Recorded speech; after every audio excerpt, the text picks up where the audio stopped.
Hello. Hello, hello. Happy Tuesday. Thanks for joining me on stream.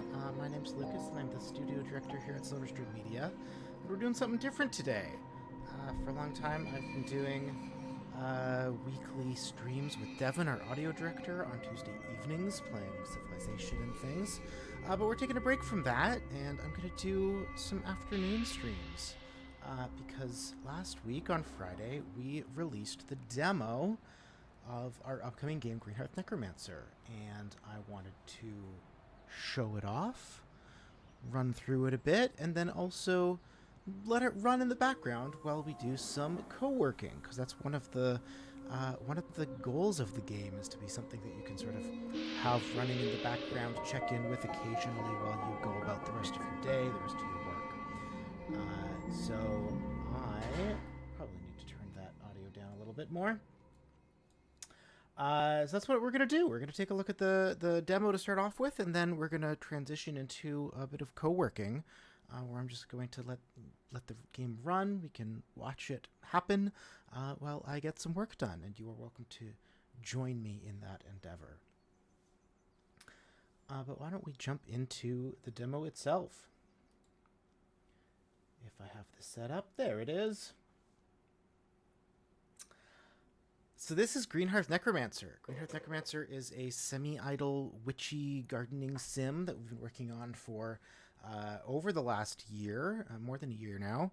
We're looking to release it sometime in the new year, but we just released our demo that you can check out now. If you just go to the Steam page, which I'll put in chat here, you can wishlist the game. You can download the demo yourself. You can play along with me if you want, but we're gonna dive in here.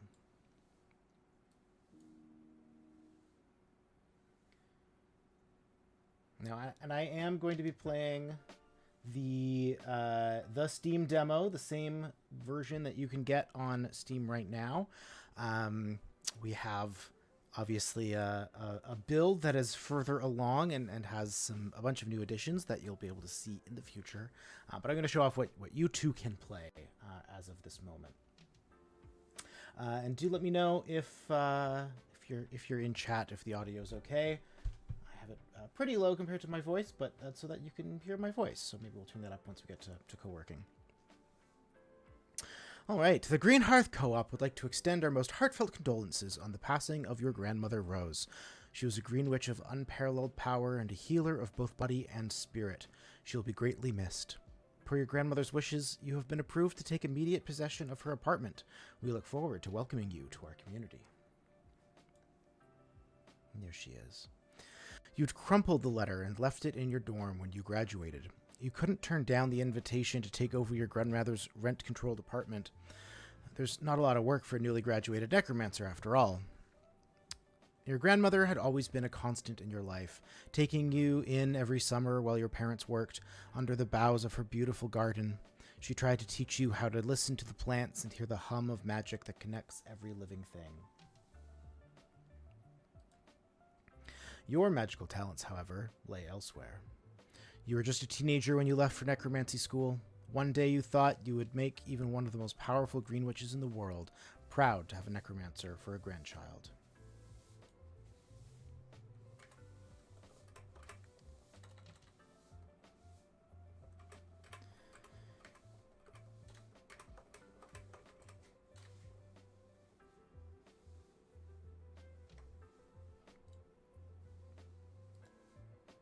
You took for granted that your grandmother would always be here.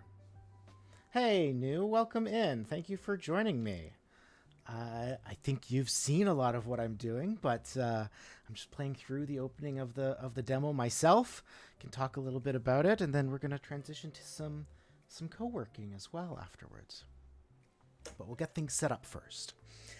You took for granted that your grandmother would always be here. You returned to find Rose gone, and her once green balcony garden has withered away, the air dense with the energy released by dying things. There's no salvaging any of these plants. You feel a stab of grief and anger. Then you eye the humbling mountains of your own possessions and decide you'd rather tackle literally anything else, even if it requires a necromancer to garden. here we have the wonderful balcony with all sorts of dead plants. You kick open the compost box in the corner and start dumping the brittle brown plants into it. As a necromancer, you're no stranger to death. Your magic is powered by energy pulled from the dead, and you feel the lingering spirit of these plants on the edges of your senses. But before you can shove more than a couple in the compost, the dirt itself shudders and clambers up from the box, folding itself over the lip with two mounds crossed like arms. A small green shoot spirals up from the plant detritus, growing and curling until it forms a broad leaf. A form begins to take shape from the compost, a round head with two beady beetle shell eyes, and as you watch, a mouth that splits into something you swear is a smile. And here's Compostifer. Now, I've seen a few people streaming the demo already over the last few days, which has been wonderful. And everyone does a voice for Compostifer, which, like, Compostifer deserves a voice. They've got a bit of a, I don't know, New York-y accent going. I'm not a voices guy, so bear with me.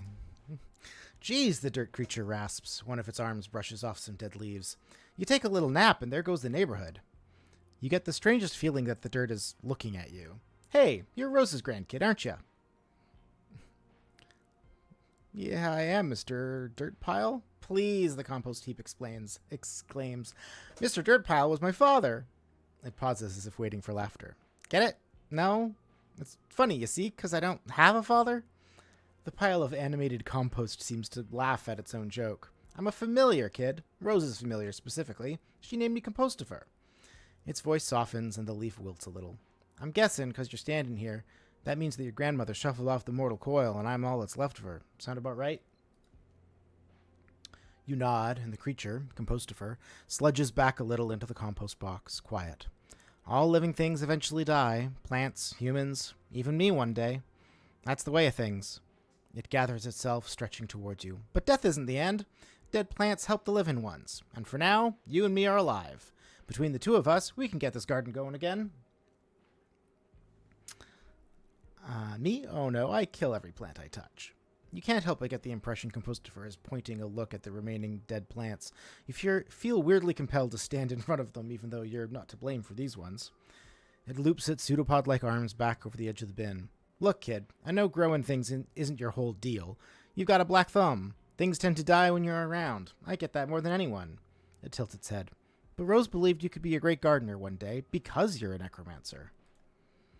No one's ever accused you of being a good gardener. Even your grandmother had trouble understanding you, especially why you wanted to go to a weirdo school for necromancers instead of learning more marketable skills at her alma mater. You could have been a mortician or a spirit medium. Instead, you spent years in the middle of nowhere, communing with the dead and learning their magic.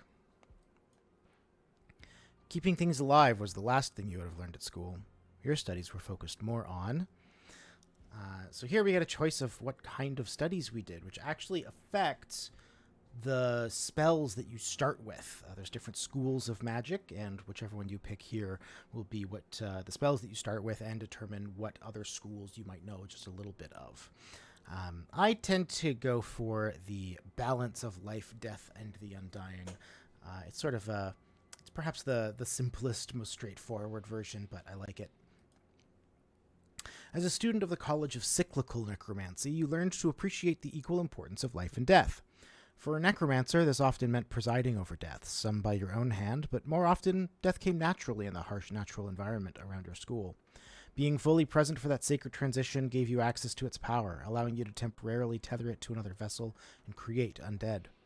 Life to death and death to undeath, lingering until the power fades, as it always must.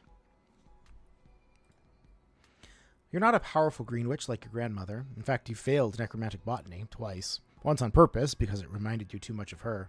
The second time was by accident. You cautiously touch one of the remaining dead plants, and you feel that shimmering pull of the power inside it, the energy of death. Maybe it's time to dust off those old failures and try again, and revivify a plant to give it new unlife.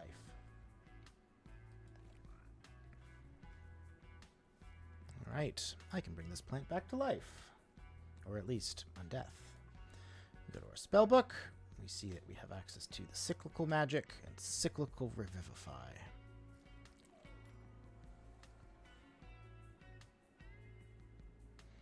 And there's our fishbone fern. But it needs water. And it needs fertilizer. It's still not doing great. It's still starting to look a bit happier, but it might like it more in a different pot. So we can uproot it, put it down elsewhere, and see how things go. Even with undead plants, you feel a little lost. How much water do they need? How much sunlight? Sure, you can just revive them when they die again, and again, and again. But your grandmother would have known exactly what to do. You start searching the balcony for a place to jot down notes, and your eyes land on a notebook with a sticker you recognize. It's Zygax the Deathmaxer, the villain from a cartoon you used to watch. This is your old notebook. You pull it out and laugh at your crude, prepubescent scrawl on the cover, ostentatiously declaring it the Codex of Doom. You remember buying and decorating it, intending to use it for plotting gruesome revenge on your enemies.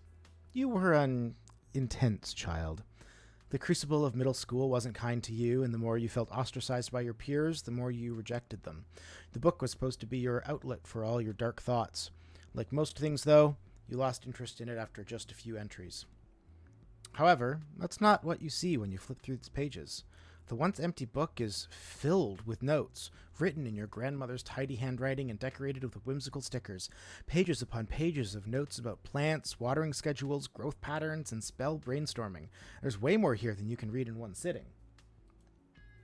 Your grandmother must have used this notebook for her own research. She could have chosen any notebook. Why did she choose one that reflected that weird kid you used to be? You're grateful for all this research, though. What a great way to start learning about your new undead friends. All right, and that unlocks our codex. Maybe Grandma had some notes about her plants. As you can see, there's lots of parts of the codex that will become available. But for now, we're just going to try to figure out plant happiness.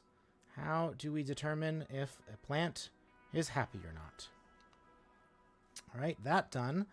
We can actually see already this fishbone fern is just okay. It's content, but it's not particularly happy here. So we're going to pick it up, and then we can see that there are other places we could put it, some of which it very much doesn't like where it started, some of which it would particularly love. And these numbers represent the amount of light that it gets, as well as the humidity that is at that location. And so different spots on your balcony get different amounts of light, have different amounts of humidity, and different plants will like different spots. But there it goes. It's feeling better. It's full health. Look at that smiley face. And we got a knock at the door. You're jolted out of your research by a chipper knock at the door. Resentful at the loss of focus, you enter the door in a huff. Standing at the door is a woman in her mid-30s or so, radiating the calm yet eccentric charm of a high school art teacher. She has a potted plant under one arm and extends the other to you with a bright smile. Hello, neighbor. I just wanted to stop by on your first day and welcome you to the co-op. She shakes your hand. Her hand is warm and soft, and her nails are painted yellow. I'm Laurel. When I moved in a few years ago, your grandmother took me under her wing. It's a pleasure to finally meet you. She talked about you all the time. Her smile turns a little thoughtful. When she learned she was sick, I had the honor of helping her make arrangements and prepare for moving on. That's my calling. I'm a death doula. What's a death doula? Usually, a doula is someone who helps new parents prepare for having a baby, Laurel answers. I do the same thing, but for someone who is near the end of their life. As a necromancer, I'm sure you can appreciate that dying is not the end of someone's story. I worked with Rose to settle her legal affairs, such as the transfer of this apartment to you. I help with cleaning, organizing, donating, contacting people, and ensuring someone's final wishes are respected. She drums her nails against the pot in her arms.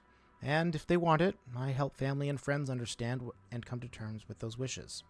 So I wanted to bring you something that Rose did want you to have, and to offer my support as you navigate your grief. I'm not grieving, you're grieving. Your childish response seems to pass over her like a gentle breeze. I am, she says simply. I admire Rose very much. It was very hard to lose a friend like her, so I can imagine how it must feel to have lost your grandmother. She offers you the plant.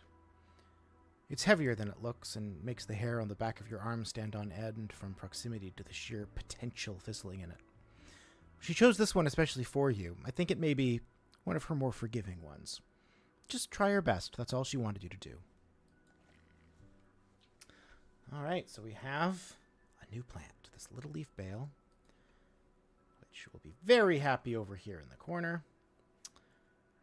And the undead plant is already growing new leaves. It needs pruning. And pruning, you'll see, levels it up. Level 2, level 3. I get some ingredients when I do so. Level 4. Compost first says, I think there are more dead plants around here. So I'll look over here, and sure enough, we've got some more dead plants on this side of the garden. Why don't you revive more of Rose's old plants? Pick your favorite, then you can feed me the others. So we will revivify all 3 of these. And once a plant has been revivified, we can click it to get more details and then compost it if we want. But I'm going to revivify all 3 first. You can see our agenda up in the top corner. Revivify 3 plants, compost 2 of them.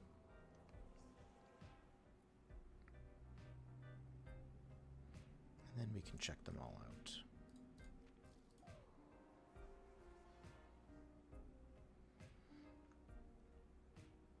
Now, casting Revivify, you'll see, does require social battery, 5 social battery, which is up here in the corner, which we are now out of. So we can't do any more, but we've revivified the 3 we need to.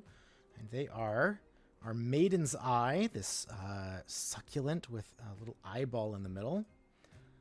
We have a Golden Horde, another succulent. This one has this little skull in the middle of it. And we have a Pewter Gorgon and a sort of long, viney plant hanging in the pot. I think I'm going to keep the Pewter Gorgon because there's a couple nice hanging pots in the middle of the balcony that I could move it to. And I'm going to compost the 2 succulents, which gets me a whole bunch more ingredients. The game also gave me 20 more social batteries so that I can do some more things. We got a new card to do. Can I do other things right now? Yes, so I'm actually just going to grab this Pewter Gorgon while I have it and move it up into this pot so that all 3 of my plants are in the same section of the balcony so it's easier to keep an eye on them. But there's another knock at the door. Laurel is back. This time when you hear the chipper knock at the door, you know to expect Laurel on the other side. How are you settling in? She asks. You shrug and she laughs. It's to be expected. Moving is difficult at the best of times, and the times, well, they could be better, right? She steps back and tilts her head down the hallway. I was thinking I could show you around. Just a little walk around the co-op. It's a beautiful building, really. A mix of mid-century occult revival and brutalism. Oh, I've lost you, haven't I? She laughs, and you realize you'd stopped listening at the prospect of leaving the apartment. Come on, I promise you'll get something out of it. She points out a few more things about the architecture as you wander down the hallway to the stairwell. Across the skyway and onto the roof on the other building you can see from your patio. Apparently your grandmother had taken an interest in the building's development and the formation of the co-op in her later years, which she shared with Laurel. It sounds a little superstitious, like the repetition of groups of 5 and the architect's insistence on having a fire pit built into the roof. I'm not a witch myself, but I have a magical practice of a sort, Laurel explains as she holds open the door to the rooftop garden. I think there's magic in everything we do, how we speak to others, how we care for ourselves, and the way we treat our environment. The energy you put into the world is what you get back from it. I must put out really trash vibes then. Laurel lets out a little laugh. Well, we can't all be sunshine and rainbows. We need some creatures of the night as well. She puts her hand on your shoulder. The world needs thoughtful, sentimental people, she says. If you keep showing the world that vulnerability, people should share theirs too. That's important. You follow her out onto the rooftop garden. There are raised beds here in various stages of flowering, a shed for communal tools, and a few silent beehives. Your grandmother had those installed, Laurel says, pointing to them. No one was able to care for the bees when she got sick, so we had the hives relocated. She waves to one of your fellow residents, working away at one garden bed. Good morning, Miss Chen. That kale is looking beautiful. She looks at you, eyebrows raised, inviting you to put your energy out there. I can't not do the pun. Yeah, you're really caling it. Laurel groans. Puns make me feel a little green, but you do you. Your neighbor, though, laughs and offers you some of her harvest. And I actually could see the little bubble with herbs, so we actually got some herbs out of that transaction, which are up here in our ingredient list. As you walk on, Laurel comments, see, you'd be surprised what comes back around. You emerge from the greenery of the garden to the patio area. There are a few scattered plastic chairs as well as the central fire pit. You can see it from your window, but up close you can see the plastic wrappers and cigarette butts that have accumulated in it. Laurel stops and looks out over the common green space below. You can see people lounging in the sun and walking across to the bodega and the community center. You don't have to be friends with everyone, she says. You don't even have to like everyone. But you'll form relationships with them, good or bad, whatever you do. So you may as well do it on purpose. Oh, I think my mouse just ran out of batteries. What timing? Yep, gonna have to grab a battery. Hold on one sec.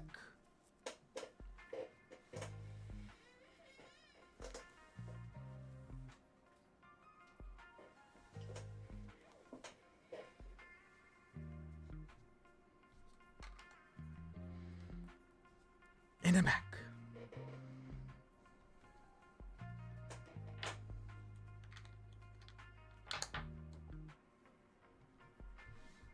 All right, where was I? Let's do... I don't really have a lot of friends. Laurel hums understandingly. It can feel like that sometimes, especially when you're still finding your place in the world. You'll get there, though. Just be true to yourself. You can be full of energy one day and tired the next. Warm with some people, cold with others. That doesn't mean you have different personalities. It just means you're human. She pulls off one of her bracelets and ties it around your wrist. If you're consistent with your words and actions, you can channel that energy into the real world. Take this for example. While we've been talking, I've been charging it with a little magic of my own. Go ahead and see what it does to your plants at home. I think you'll be surprised how powerful the effects can be. She turns back to look down at the courtyard. I get the feeling this is a big step for you. It must be overwhelming moving from the wilderness to the big city, being surrounded by people. Am I warm? You nod. There's community here when you're ready to be a part of it, Laurel continues. If you ever feel isolated or disorganized or like you never say the right thing, just remember that people will still show up for you. Laurel walks you most of the way back to your apartment after that, keeping the conversation light. Her bracelet clinks against your palm as you walk. She wasn't kidding. You can feel the magic in the item. You wonder what effect it'll have if you wrap it around one of your plants. You have a ton of little trinkets like this packed away. You resolve to pay attention to the energy you put into the world from now on and see how they manifest in this kind of magic. And we got some premium mulch out of that as well. So this is our sort of conversational match 3 system. It's actually pretty simple. Essentially, if you get 3 of the same icon in a row through your various choices, then you will get a charm out of it, which is the same thing that she gave us, that cardinal. And if they are not all the same, if some of them are different, then you get a random potion or fertilizer or sort of consumable item that you can use. So ultimately, you can, if you want more charms, which can be very useful, then you can try to get that by trying to get the same thing over, all 3 times. But even if you don't, you get some fertilizer, you get some mulch, you get some potions.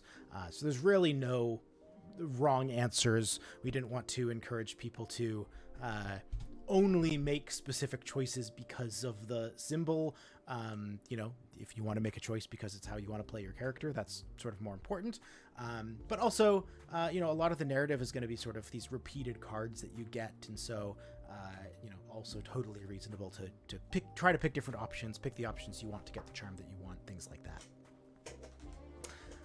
But now it's a little bit more open. We have our 3 plants going here. Looks like our fishbone fern can already be pruned, so I'll do that. We have that cardinal charm we got from Laurel, and if I open the codex, I can find out what that does over here in the charms menu. This will list every charm that you have found. And so, yeah, the cardinal charm helps your plant root out faster. It increases root point rate by 100% for 3 hours, which is great. So root points are what your plants gain to level up. And you can actually see that when you click into a plant. You get access to lots of information. You got your basic information, what kind of plant it is, the fact that it's currently undead, its current health, its current level, its current age, which is a sapling. Oh, and it can be pruned once more. So So anything that sort of needs attention or current status effects will be here. We're already working on updates to some of this stuff. For instance, sometimes the things stated under needs attention isn't actually something that it needs attention that you have to actually do anything about. It's just like telling you that it has a charm on it. And so we're going to change that text to just say status, so it's clear that it's not necessarily something you have to deal with. But oh man, I love this model. I love how sort of all of these vertebrae looking things. God, it looks so good. But yeah, then under the care tab, we can see the water, fertilizer, light, and humidity situation. And so water and fertilizer over time, as these bars tick down, those will tick down as well, so that every, once in a while you have to give it more water, you have to give it more fertilizer. These bars are where the plant likes to be, and the little circle is, the blue circle is where it is currently, the larger circle is where it ideally likes to be. This is its ideal water level. And a plant is happy as long as it's within the realm that it wants to be. It is happiest if it's right in that circle. And that's also true of the light and humidity. Now, these don't tick down, obviously. They don't change. They're determined by where on the balcony it is. But you can see that, this one likes lots of light and very little humidity. It ideally wants a level of 8 light and 2 humidity.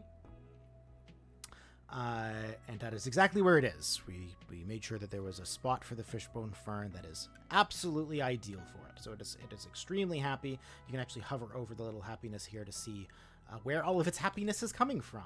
Oh, and you saw it was at 2, 2, 2, and 2, but because the water level has ticked down from the ideal amount to just it's perfectly fine. It's a perfectly fine amount.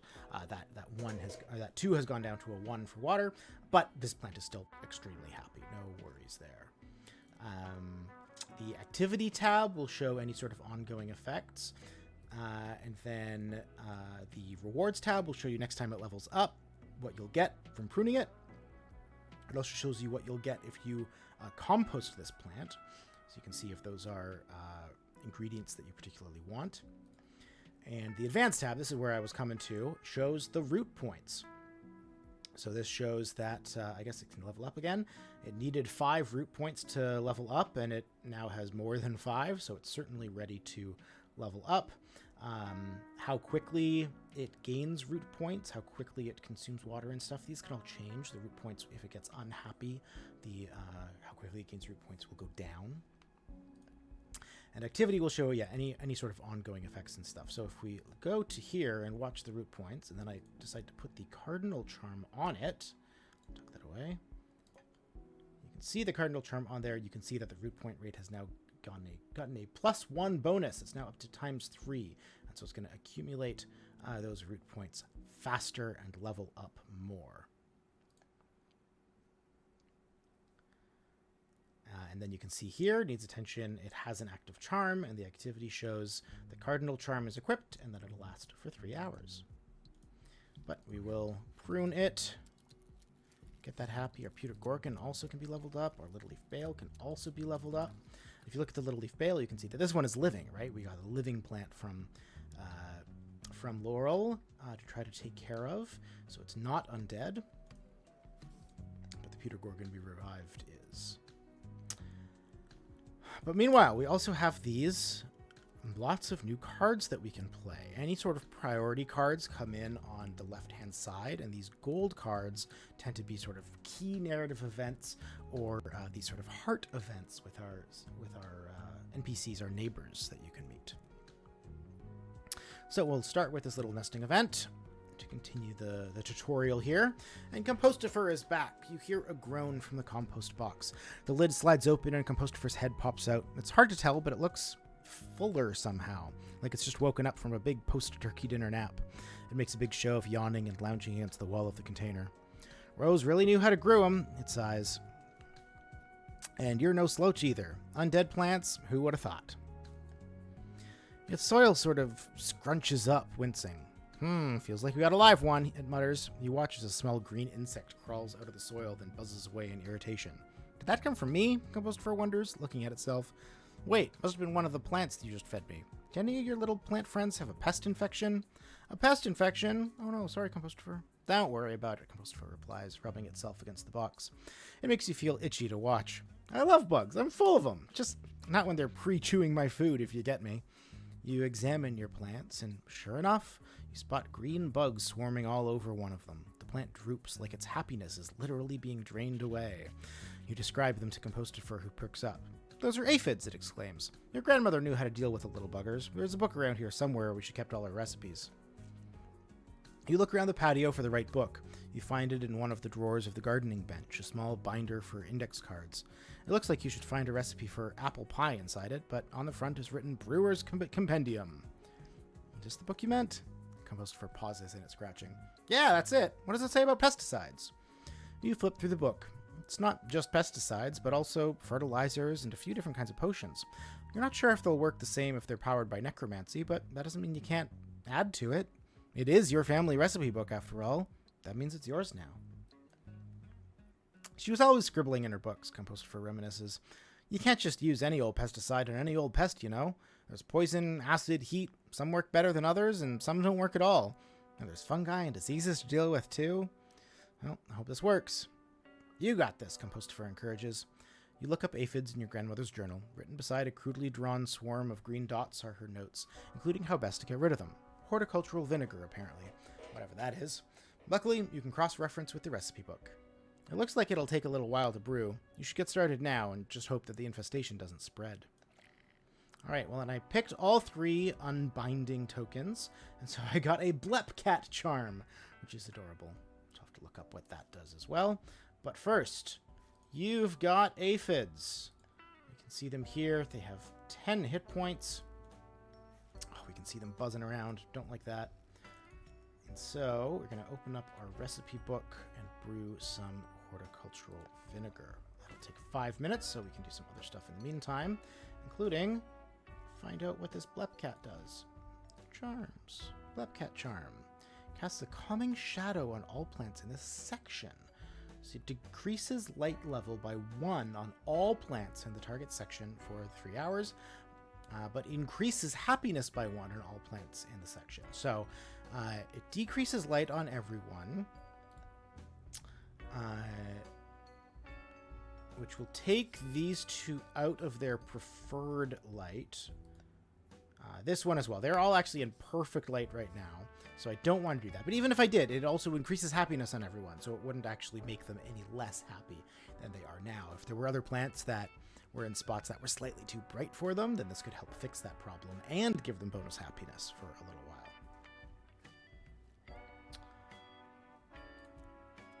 In the meantime, let's do some more cards here. We can do a door knock. You open your apartment door and are transported to a white, featureless room. Oh, no, it's just very bright all of a sudden. You blink away the dark spots burned in your retinas and shield your eyes, squinting until the bright light resolves into the silhouette of a person. Well, hello, sunshine, the silhouette exclaims. I'm Demeter Cosmo, and I just wanted to stop by and welcome you to the building. Here you go, this is for you. A pie is thrust into your waiting hands. It looks absolutely gorgeous, like a cartoon pie. The lattice top is brown and sugared, the fruit filling glossy and still warm. You almost expect to see aroma lines wafting up from it. Wow, did you make this? I sure did, Demeter replies. I bake when I'm happy, and when I'm stressed, and when I'm angry. Well, I pretty much bake all the time, actually. It's just practice, and maybe a little bit of magic. They laugh. Well, not real magic, but baking's a little bit like magic, I think. After some more blinking, you finally get a good look at Demeter and the rest of the gear they've brought. Ring light, camera, and tripod, and a teeny little microphone. I'm sure you're wondering what all this is. It's for my channel. I make videos about modern homesteading and gardening, urban foraging, and slow living, and I was hoping I could do a little feature on the building's newest resident, you. They brandish the microphone at you. Don't worry, I'll edit it to make you look fantastic, Lovebug. So, they pause, presumably for easy editing later. Welcome to the building. Can you tell us a little about yourself? I'm new here, and I'm a necromancer? Demeter grins at the camera. You heard it here, friends. Greenhearth Co-op is now home to a real bona fide necromancer. Isn't that incredible? They turn back to you, stars in their eyes. I'm just so excited to meet a necromancer in person. I have so many questions, but just one to start off with. I'm just dying to know, pun fully intended, what made you choose Greenhearth for your ooky spooky necromantic home base? It's actually kind of a stereotype. Well, my grandmother died here, so there's that. Demeter looks like they've been slapped by a fish. Whatever their sources told them, clearly the information about your grandmother didn't finish downloading. Oh, we're all so sorry to hear that, they falter, gathering up their smile again. They turn back to the camera. We'll check back in for more from our newest friends soon. Thanks for talking to us. They make a heart with their thumb and forefinger. Stay wild, stay real. We'll see you next time. They turn off the camera and the ring light. A ghostly afterimage floats in your field of vision for a few seconds. Thanks for the soundbite, Demeter says, tucking the tiny microphone into a pocket of their dress. I'll send you the link if I use it. They smile, smaller but more genuine than when they were on camera. Really, though, welcome to the building. It'll be really nice to have more young people around. See ya. That's Demeter, one of our first NPCs. We got some enchanted mulch out of that as well. Still brewing that vinegar, so we'll do an errand. Leaving through the lobby on your errand, you have to stop a moment, but because the cleaner, a young man with elbow-length rubber gloves and a medical mask, is blocking the front door with a ladder. He notices you and hops down, his whole body an apology, as he drags the ladder out of the way, nearly knocking over the wet floor sign. Sorry, he mutters, not meeting your eye. Hard to do the upper windows without blocking the door. How much do you charge for apartments? The young man's shoulders go up to his ears. He looks like a small animal caught in a corner. He stammers. I'm not a professional. He stands up a little straighter, though almost immediately relaxes into a slouch. I live here too, he explains. I just don't mind helping with the cleaning. It helps keep fees down for everyone in the building. It's the least I can do. His eyes dart away from you, then back. I kind of like it, actually. It's kind of like doing daily quests. I smell a gamer. The tips of his ears go pink, and he raises his arms to do a little self-conscious smell check. Honestly, he smells a little like bleach and lemons. You feel kind of bad for insinuating otherwise. It's not like you can talk. Since moving in, you've become aware of how much heavy lifting your grandmother's plants had been doing to purify the air. After a few awkward seconds, the young man seems to recover. He looks expectantly between you and the ladder. Oh, right, you were leaving, not gawking. You're about to slip past him when he suddenly adds, Wait, you're the new person on the 6th floor, right? You nod. My stepdad and your grandmother were friends. I am sorry. I know what it's like. Oh, thanks. He just nods, bobbing his head. I'm Teo, he adds. I live here. You raise your eyebrow and he cringes. I said that already. I said that already. He doesn't have a follow-up to that, so you just nod awkwardly and leave. He seems just as happy to be out of the conversation as you are.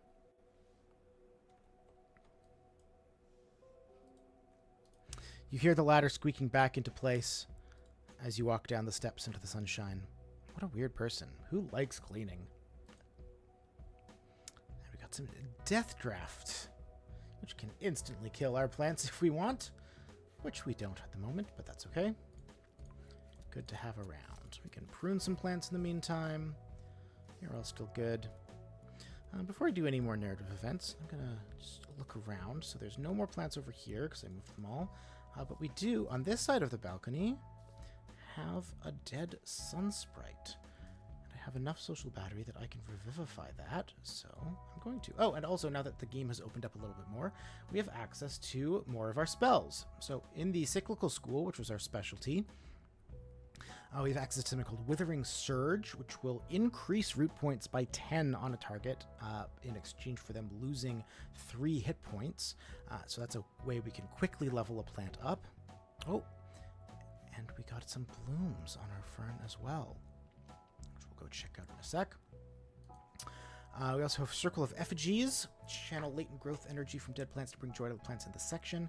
So it just increases happiness for 5 minutes on an undead plant, but we will learn that it's even better if there are other dead plants in the section. In the Blighted School, we do have a little bit of magic in a couple of these other schools. So the Blighted School, we have Ringing Anchor, which gains the status Pest Attractor for the target duration. So basically we can cast this on one plant and then make sure that if pests arrive in our garden, they'll always go to that one plant instead of going to our other plants. And Flowing Refreshing Guzzle. If overwatered, drain a plant's water reserve to create a temporary surge of euphoria. So you can Our plants, as we saw, had our ideal amount of water in here, but you could overwater it. You could push it up into here, and then they won't be happy.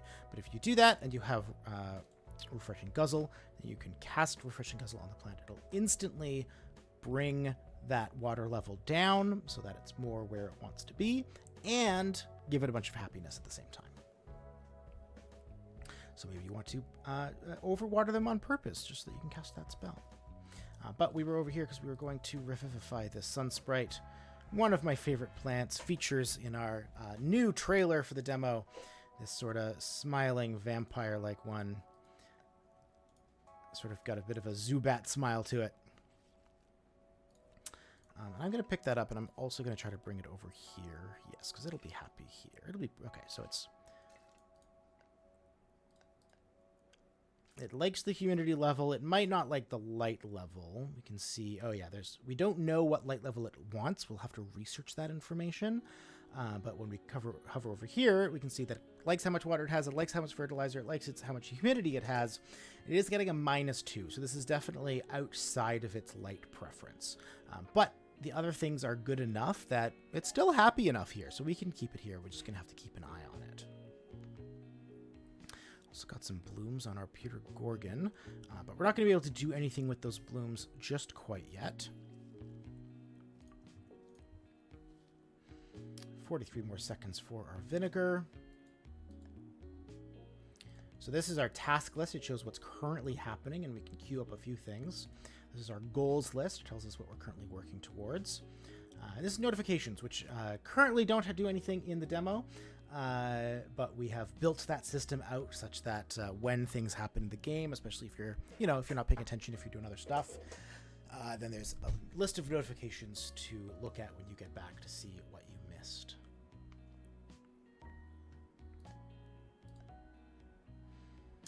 Only 5 seconds away here, so I'm going to just wait to do that.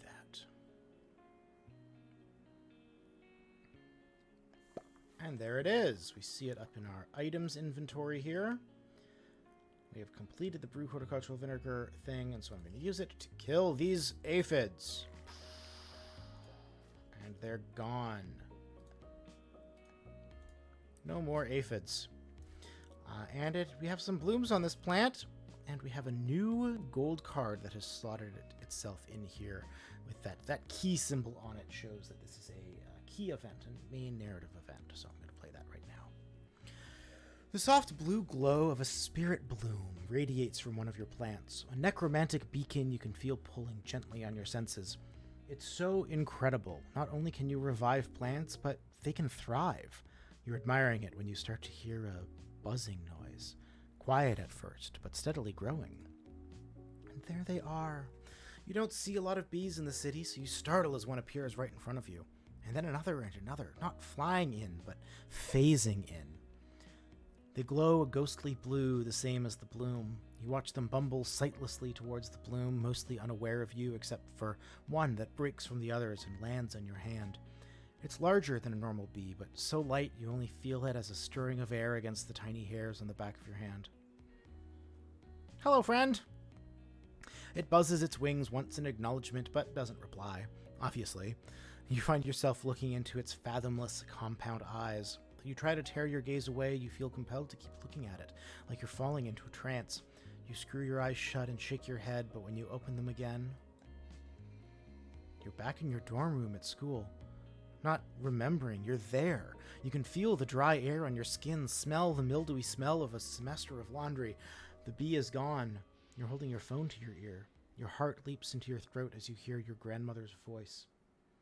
The reception is poor out there, but you hear now what you couldn't then.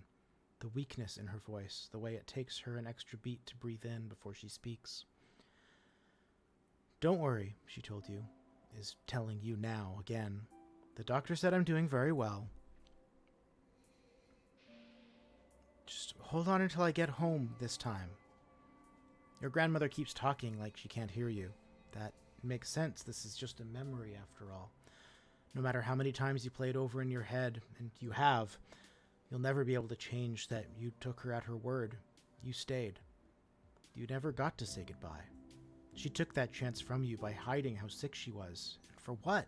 It's not like there's a lot of work for necromancers. For years, you just wanted to come home and show her everything you learned. Show her that you weren't a disappointment for not following in her footsteps. You just wanted her to be proud of you. And now she's gone. Your cheeks are wet when you come back to the present. The bee is still looking at you, and its gaze feels understanding. It tips its little head at you, antennae bobbing. There must have been a reason you showed me that. The bee buzzes its wings. You hesitate to anthropomorphize the bee, but you already have a talking compost heap, so maybe a bee can smile. Your eyes go to the rest of the swarm. They're paying more attention to the bloom than you, thankfully. You don't want any guilt trips. You blot your face with the edges of your robe, and when you look up, the bees have faded back out of existence, along with the bloom itself. In their place is a small jar of gooey liquid, the same soft blue color. You pick it up and study it. It looks like honey, which tracks, you suppose. You'll have to test it out, but you feel something when you hold the jar in your hand. Magical power, of course, but also sadness. The sour tang of guilt, and a little bit of anger, too.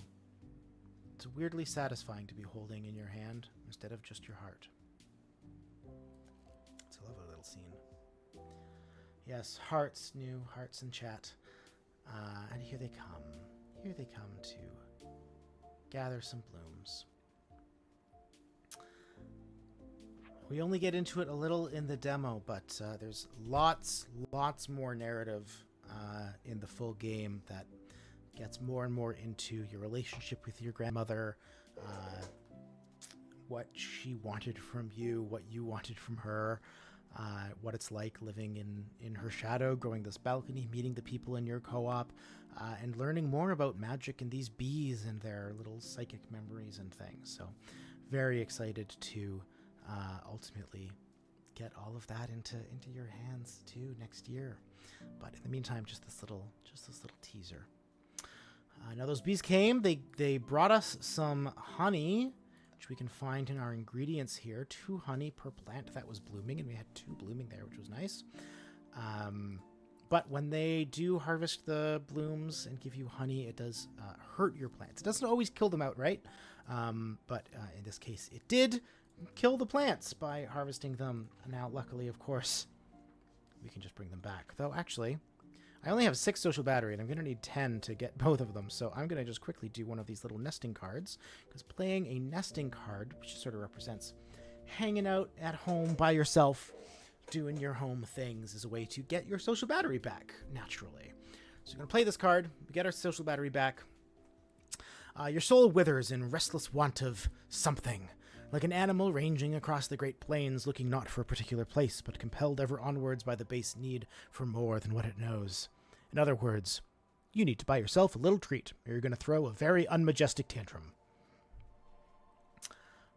We could buy something you needed anyway, be responsible. We could make a charitable donation, be even more responsible. Or we could acquire an irresponsible amount of candy from the bodega, and that's what we're going to do.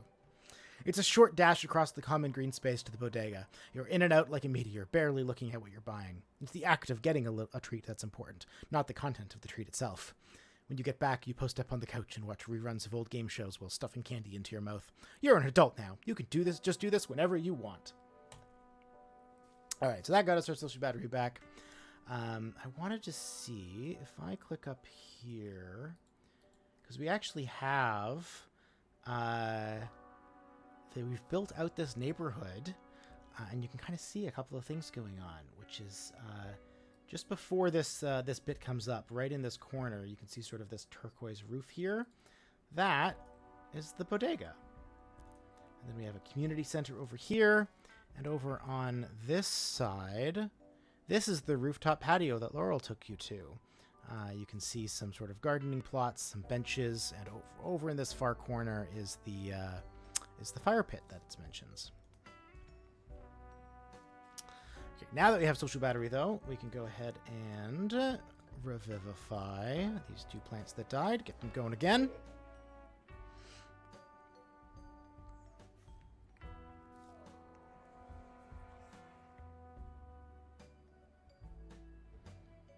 And we're back, we're cooking. Do some pruning. Oh, everyone needs a bunch of pruning.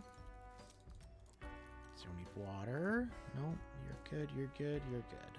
We're doing all right here.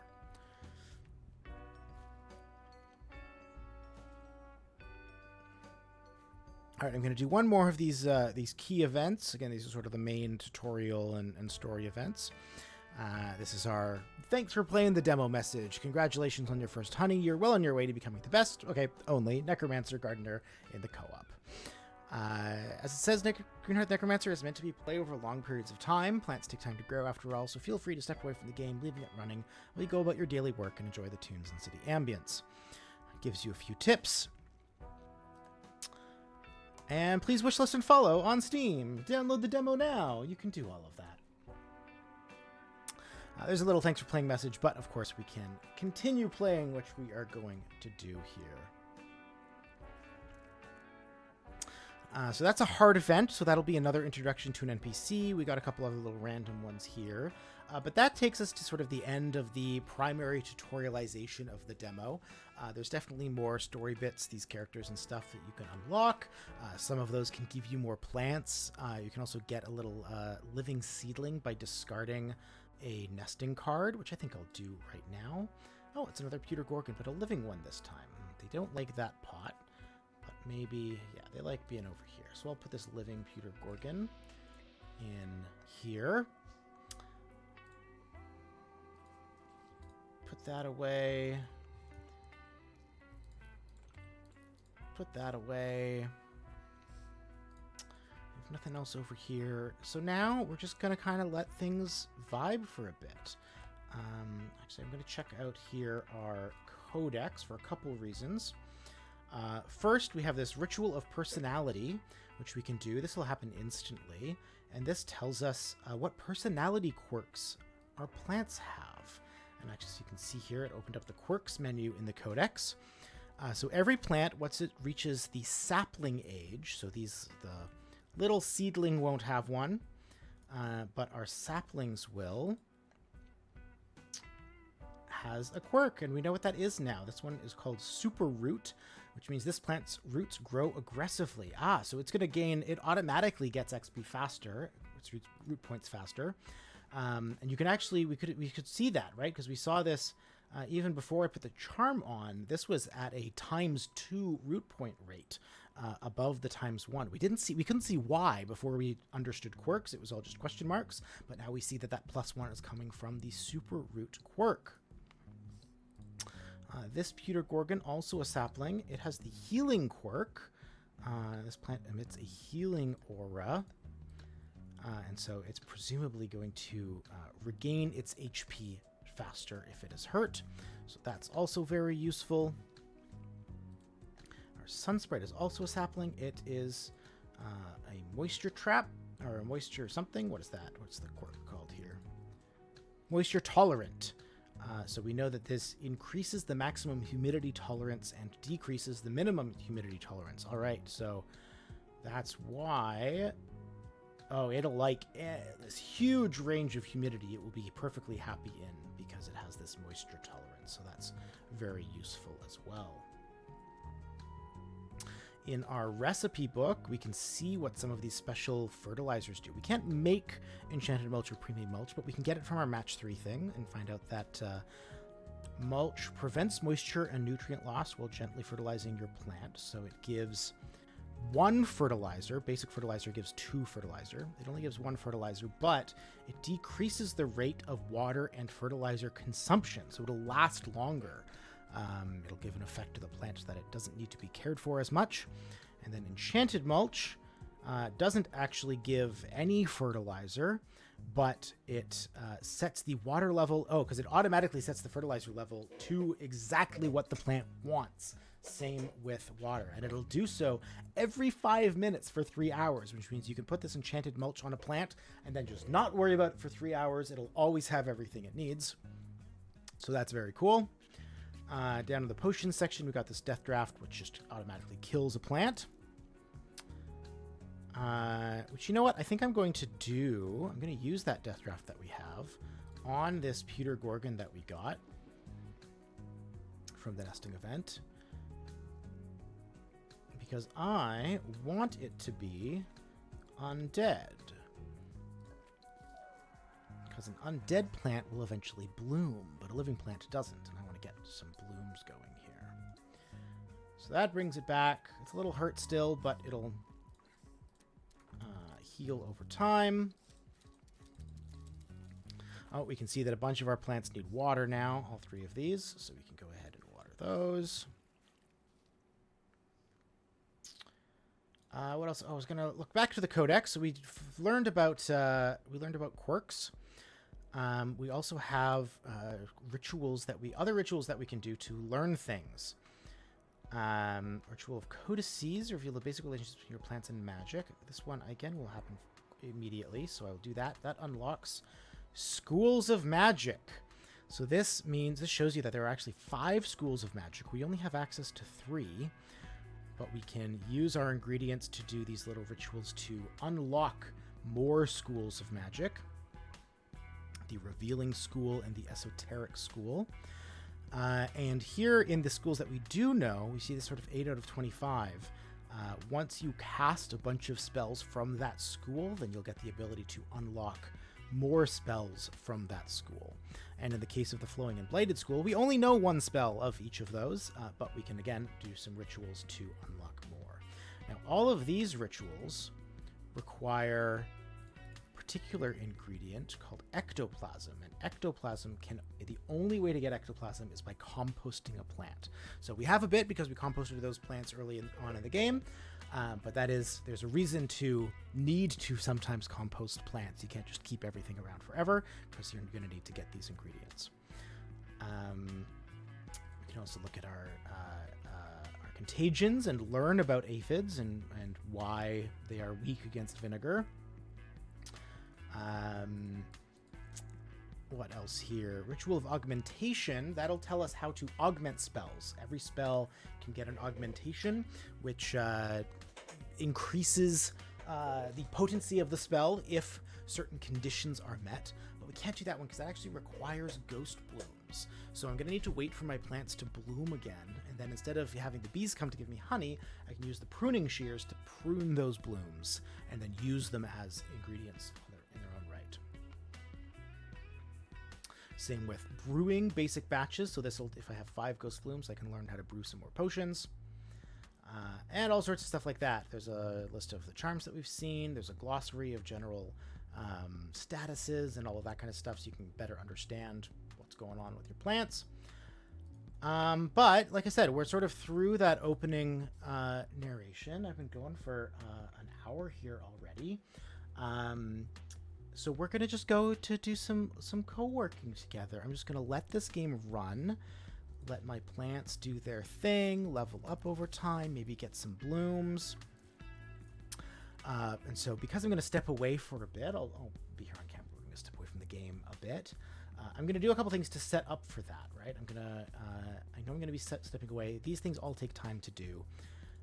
And so I'm going to do some preps. I'm going to brew, get some fertilizer going, then I can just have a little extra to spare. I know some pests are going to come back, so I'm actually going to queue up a couple brews of vinegar so that I have some more ready to go for when, in case any pests come. And then I'll go to my codex and queue up some of these rituals that I can do. I can't do those ones, but I can come in maybe here and learn about aphids. Set those 2 going, and maybe also unlock some more spells. I like the flowing school. Oh, no, I don't have something that I need for those. What don't I have right now? 1 magic thorn.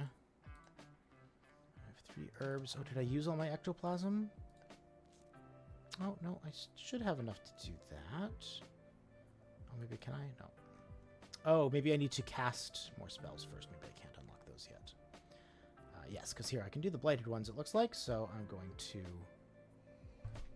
Oh, hello, cat. A cat has joined me. There's Taco. Say hi, Taco. You're on camera again. You want to snug, but you don't want to be held. Okay, you can sit on my lap. Yeah. The chat says hi, Taco. All right, so I will begin a couple of those. Oh, yeah, see, I can only do 1, so I clearly don't have enough Fey Wine now, or Magic Thorns, rather.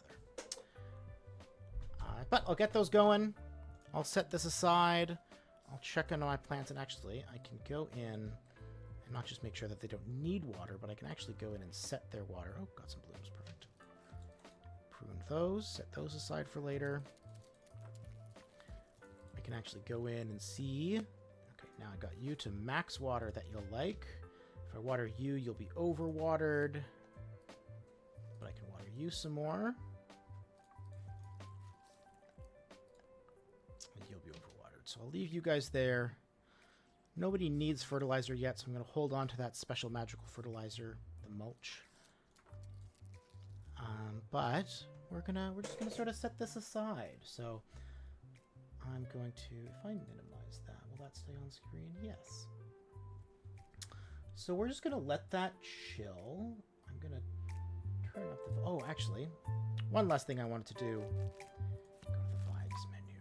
We're gonna change the radio to the quietude channel. This is much more ambient background music. I'm gonna make it night. I love the look of the night scene. So here we are.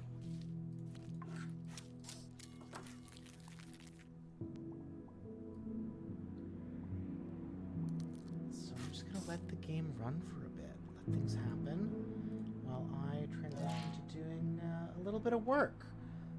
I'm gonna be here. I'm gonna mute myself. Go back to doing some work. You're welcome to join me, hang out and chat while I do so. I'll check back in about half an hour, check in on my plants, see how things are going, and then we'll wrap up the stream. So thank you for joining me in the meantime. Thanks for hanging out and chatting. I'm hoping to do this just sort of co-working streams more often, once a week probably. So check things out. And if you haven't yet downloaded the demo or wishlisted the game, please do so. You can join our Discord. You can sign up for a newsletter. You can follow us on socials, all of that stuff. But we're so excited about this game. And here we have our focus mode is going to just do a calm little zoom over our balcony while we work. So thanks for joining me.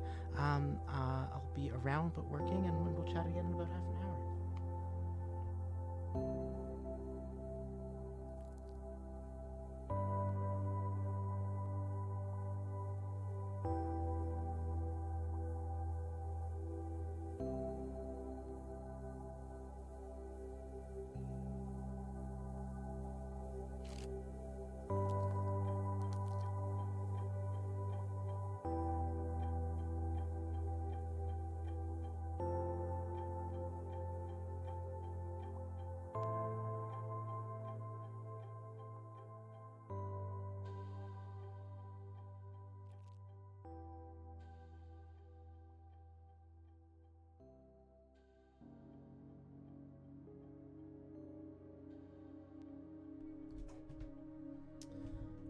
Alright, it's been about half an hour.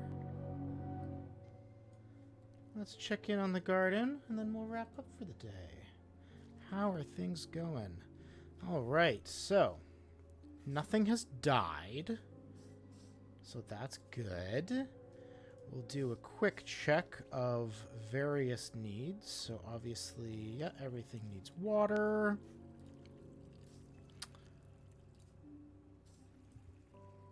I'm sure some things need some fertilizer. Maybe I'll throw enchanted mulch on a couple of them.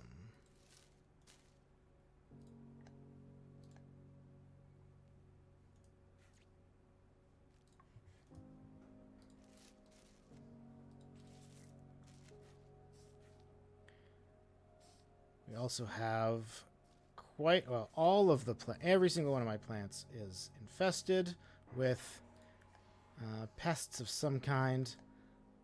Aphids, spider mites. Ooh, my lemon tree behind me here actually has a few spider mites in real life. Trollkins.